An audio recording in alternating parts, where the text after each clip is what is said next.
وبشر الذین آمنوا وعملوا الصالحات، اور بشارت دے دیجئے اے نبی ان لوگوں کو کہ جو ایمان لائے اور جنہوں نے نیک عمل کیے، ان لہم جنات تجری من تحتہا الانہار، کہ ان کے لیے وہ باغات ہیں کہ جن کے دامن میں ندیاں بہتی ہوں گی۔ لفظی ترجمہ ہوگا جن کے نیچے ندیاں بہتی ہوں گی۔ مراد اس سے کیا ہے؟ عام فطری باغ وہ ہوتے تھے کہ جس میں ذرا اونچائی پر جو ہے درخت لگے ہوئے ہیں اور دامن میں ندی بہہ رہی ہے، تو اس سے خود بخود جو ہے وہ اریگیشن، نیچرل اریگیشن ہو رہی ہے، درختوں کے جڑوں تک پانی پہنچ رہا ہے۔ بہرحال ترجمہ آپ لفظی کریں، ان کے نیچے ندیاں بہتی ہوں گی یا یہ کہ جن کے دامن میں ندیاں بہتی ہوں گی۔ کلما رزقوا منہا من ثمرۃ رزقا، جب بھی کبھی انہیں دیا جائے گا کوئی پھل رزق کے طور پر کھانے کے لیے جنت میں، قالوا ھذا الذی رزقنا من قبل، وہ کہیں گے یہ تو وہی شے ہے جو ہمیں پہلے بھی ملتی تھی۔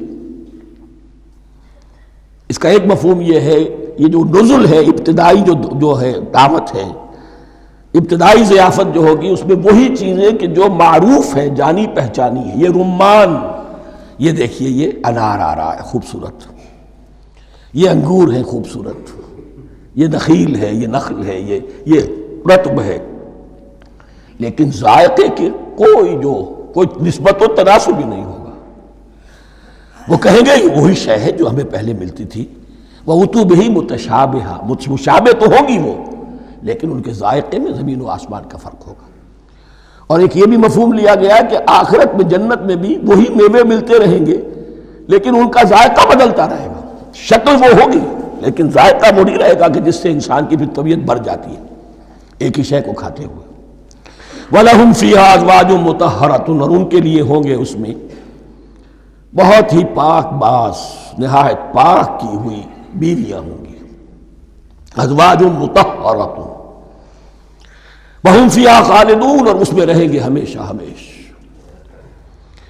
یہ تو تین جو اصول ہیں دین کے دعوت ایمان، توحید اور رسالت اور معاد، ایمان باللہ، ایمان بالرسول، ایمان بالآخرہ۔ اب ذرا کچھ ضمنی مسائل ہیں کہ جو بعض کفار کی طرف سے، بعض معترضین کی طرف سے پیش ہوتے تھے، وہ کبھی بھی اس چیلنج کا مقابلہ تو نہ کر سکے، میدان میں تو نہ آ سکے۔ یہ بالکل ایسی بات ہے جیسے کسی مصور کی تصویر پر اعتراض کرنے والے تو بہت تھے۔ جب کہا گیا کہ ذرا یہ لیجیے قلم، اس کو ٹھیک کر دیجیے، یہ برش آپ کے ہاتھ میں دیتا ہوں، اب سب پیچھے ہٹ گئے۔ تو کوئی صورت قرآن کے مقابلے میں لانا وہ تو ان کے لیے ممکن نہیں تھی، لیکن ادھر ادھر سے اعتراضات کرنے کے لیے جو زبانیں کھلتی تھی ان میں سے ایک اعتراض نقل کیا جا رہا ہے۔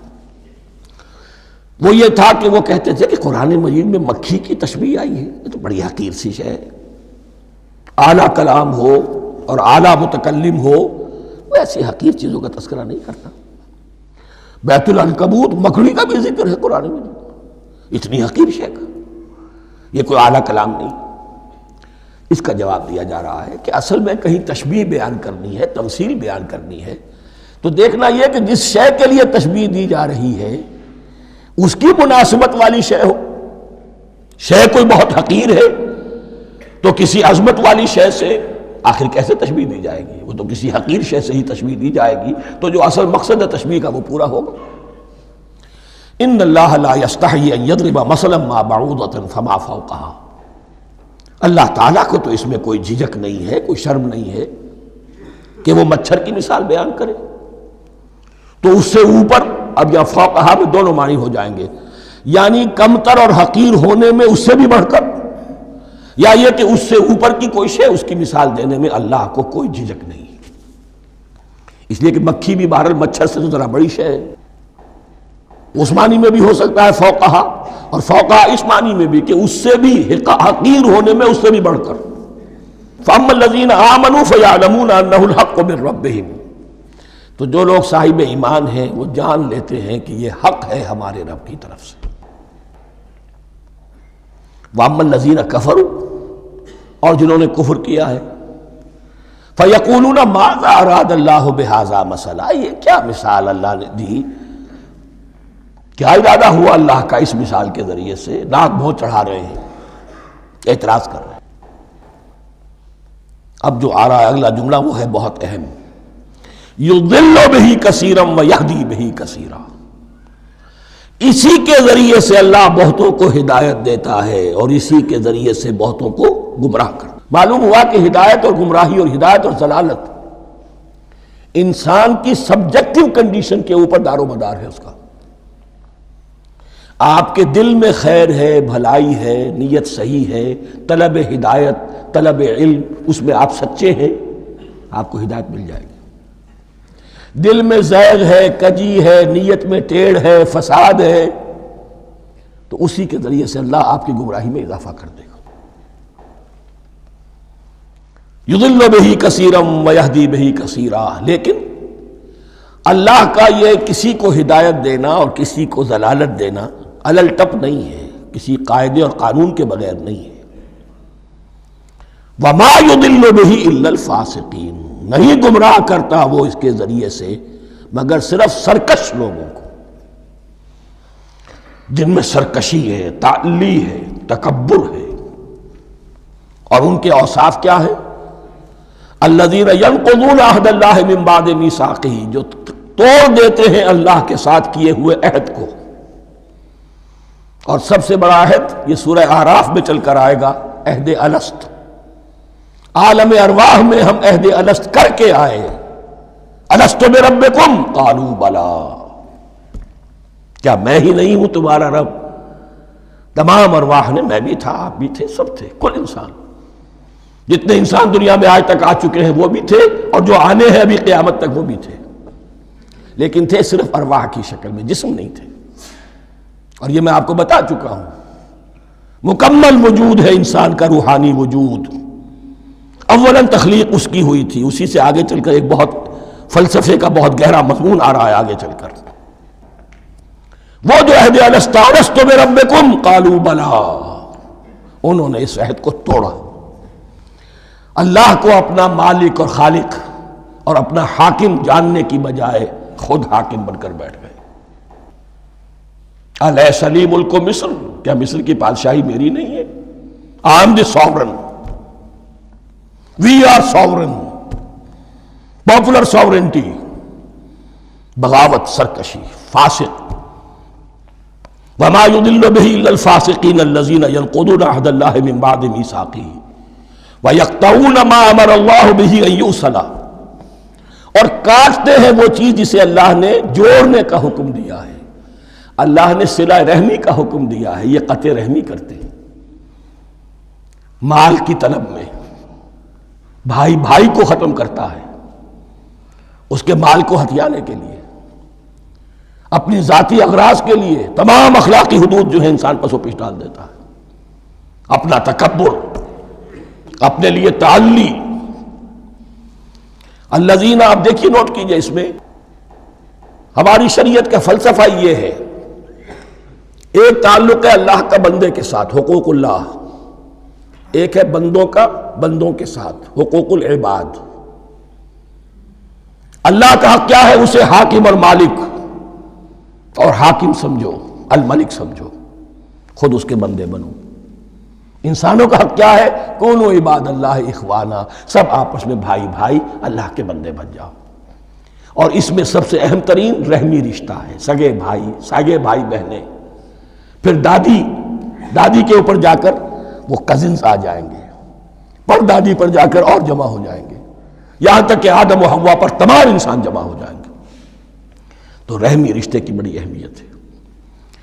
تو وہ فاسقین کے جو توڑتے ہیں اللہ کے عہد کو، اس کو مضبوطی سے باندھنے کے بعد، وَيَقْطَعُونَ مَا أَمَرَ اللَّهُ بِهِ أَن يُوصَلَ وَيُفْسِدُونَ فِي الْأَرْضِ. انہی دونوں چیزوں کے نتیجے میں زمین میں فساد پیدا ہوتا ہے. یا اللہ کی اطاعت سے باغی ہو گئے، اور یا آپس میں ایک دوسرے کی گردنیں کاٹنے لگے. اولئک ھم الخاسرون. یہی لوگ ہیں جو بالآخر خسارے میں، آخری اور دائمی خسارے میں رہنے والے ہیں. کیف تکفرون باللہ وکنتم امواتا. تم کیسے کفر کرتے ہو اللہ کا؟ بڑا پیارا انداز ہے. وکنتم امواتا، تم مردہ تھے، فاحیاکم، تمہیں زندہ کیا، ثم یمیتکم، پھر تمہیں مارے گا، ثم یحییکم، پھر جلائے گا، ثم الیہ ترجعون، پھر تم اس کی طرف لوٹ جاؤ گے، لوٹا دیے جاؤ گے. یہاں وہ بات آ گئی جو آج نگاہوں سے بالکل اوجھل ہو چکی ہے۔ یہ ہم دنیا میں آنے سے پہلے مردہ تھے، کیا مانی؟ یہ مضمون آ کر اصل میں سورہ غافر یا سورہ مومن میں چل کر اس کی پوری وضاحت ہوگی، لیکن چونکہ یہاں تذکرہ ہو چکا ہے عہد الست کا، ہماری پہلی تخلیق ہوئی عالم ارواح میں، ارواح کی صورت میں، پھر ہمیں سلا دیا گیا، وہ ہماری پہلی موت تھی۔ مردہ جو ہے معدوم نہیں ہوتا، مردہ ہوتا ہے، بے جان ہوتا ہے، سویا ہوا ہوتا ہے، اور موت کو اور نیند کو تشبیہ دی گئی ہے۔ پھر ہمیں اس جسد کے ساتھ یہاں زندہ کیا گیا، پھر موت طاری ہوگی، پھر ہمیں زندہ کیا جائے گا۔ یہ آیت جیسا کہ میں نے عرض کیا بہت بڑی اور بڑی گہری حکمت اور فلسفہ قرآن کی آیت ہے۔ کیسے اللہ کا انکار کرتے؟ کنتم اموات، تم مردہ تھے، سوئی ہوئی ارواح کی شکل میں تھے، فاحیاکم، تمہیں جگایا اس جسد کے ساتھ، زندہ کیا، ثم یمیتکم ثم یحییکم، پھر تمہیں مارے گا، پھر جلائے گا، ثم الیہ ترجعون، پھر تم اس کی طرف لوٹا دیے جاؤ گے۔ اور اب اس کے بعد جو آخری آیت ہے، هو الذی خلق لکم ما فی الارض جمیعا، اس نے تمہارے لیے بنایا ہے جو کچھ بھی زمین میں ہے۔ اس میں خلافت کا مضمون آ گیا۔ حدیث میں آتا ہے انما الدنیا خلقت لکم وانتم خلقتم للآخرہ، یہ دنیا تمہارے لیے بنائی گئی ہے، تم آخرت کے لیے بنائے گئے ہو۔ هو الذی خلق لکم ما فی الارض جمیعا، اس لیے کہ اگلی آیت پھر آ رہی ہے خلافت کی آیت۔